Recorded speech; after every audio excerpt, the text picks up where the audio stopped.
Hey everyone, if you've been struggling with your Astro A50 headset not being detected in the Astro Command Center, you're not alone.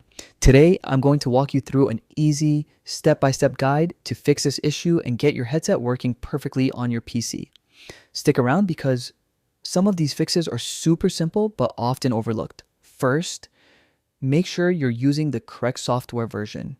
Many users download the Microsoft Store version, but the MSI installer from Astro's official website is far more reliable.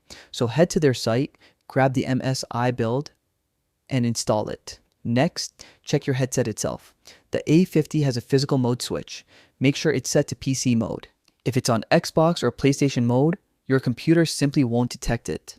Keeping your system updated is crucial. Run Windows Update and also update your USB and audio drivers. Once the headset is detected, use the Astro Command Center to check for firmware updates. This can solve a ton of connection issues. Now, let's do some classic hardware checks. Disconnect your headset and plug it into a different USB port. Avoid USB hubs if possible. Restart the Astro Command Center after reconnecting and pay attention to the LED status.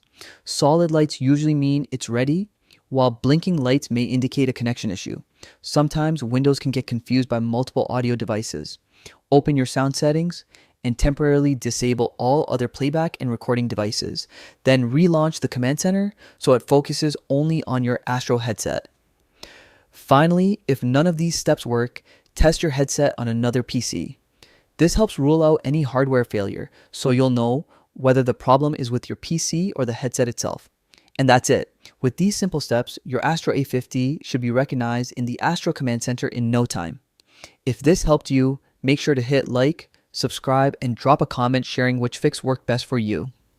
Thanks for watching and happy gaming.